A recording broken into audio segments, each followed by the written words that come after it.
সুপ্রভাত, good morning. সবাই কেমন আছো? আশা করি ভীষণ ভালো আছো। আর আজকে আমার ব্লগের শুরুতেই সবাইকে জানাই শুভ নববর্ষের অনেক অনেক আন্তরিক প্রীতি ও শুভেচ্ছা। নতুন বছর সবার জীবনে অনেক সুখ, খুশি আর আনন্দ নিয়ে আসুক। তো নতুন বছরের শুরুতেই আমি সকাল সকাল স্নান সেরে ঠাকুরের পুজো দিয়ে আজকে দিনের শুরুটা করে ফেললাম। তো এরপরে মেয়েকে স্নান টান করিয়ে রেডি করিয়ে দিয়েছি। আজকে মাম্মাম ওর পাপার সঙ্গে একটু বেরোবে। আর এদিকে রেডি হওয়ার পরে ও একটা করে করে পোজ দিয়ে আমাকে দেখাচ্ছে, দেখো আমায় কেমন লাগে। তো এই যে দেখো, মাম্মাম আর মাম্মামের পাপা নতুন জামা কাপড় পরে সাজুগুজু করে একদম চললো। মাম্মাম যাচ্ছে ওর পাপার সঙ্গে ওর পাপার অফিসে। সেখানে আজকে পয়লা বৈশাখে গণেশ পুজো হচ্ছে, তো সেখানেই ওরা যাচ্ছে। তো ওরা বেরিয়ে যাওয়ার পর চটজলদি আমি ঢুকে পড়েছি রান্নাঘরে।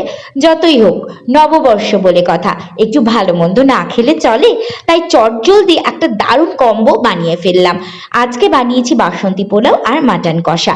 এদিকে আমার রান্না বান্না কমপ্লিট হতে হতেই মাম্মামও দেখো আবার বাড়ি চলে এসেছে। ও নিচে দাঁড়িয়ে রয়েছে, ওকে নিচ থেকে এখন আমাকে নিয়ে আসতে হবে। তো দুপুরবেলা খাওয়া দাওয়া করে বিশ্রাম সেরে আমি হব একটু রেডি। আর আমার রেডি মানে ওই ঢোলা মার্কা একটা জিন্স আর কুর্তি আর হালকা মেকআপ। আর আমি খুব একটা বেশি সাজুগুজু কোনোদিনই করি না, তো এই ছিল আমার ফাইনাল লুক। আর এদিকে আমরা তিনজন মিলে বেরিয়ে পড়েছি।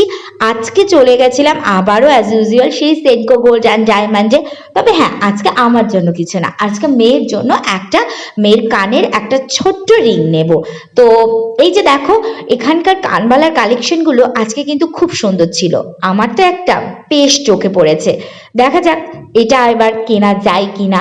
তো যাই হোক, মেয়েরটা আগে কনফার্ম করি।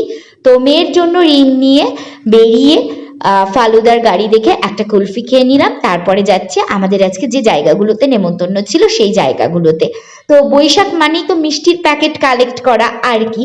তো সবকিছু কালেক্ট করে একটু মোমো খেয়ে এবার বাড়ির পথে যাত্রা দিচ্ছি। আর ছোটবেলায় কিন্তু আমরাও এরকম যেতাম, তাই না বলো, সাজাগুজি করে নতুন জামা পরে হালখাতা করতে। তো আমিও আজকে হালখাতা করতেই বেরিয়েছি। তো দেখো বাড়ি পৌঁছে গেছি। আর মামামের জন্য ঠিক কি জিনিস নিলাম সেটা তোমাদের সঙ্গে একটু দেখায়। তো এই যে দেখো, একদম ছোট্ট একটা রিং নিয়েছি, কারণ সবসময় পরে থাকবে, স্কুলে টু স্কুলে যাবে, যাতে কোনো রকম প্রবলেম না হয়। তো এটাই নিয়েছি। আমার তো বেশ পছন্দ হয়েছে। তোমরা জানিও যে এই ছোট্ট কানের রিংটা মামামের জন্য কেমন হয়েছে। তো এই ছিল আজকে আমার সারাটা দিন। আশা করি তোমাদের দিনটাও খুব ভালো গেছে আজকে।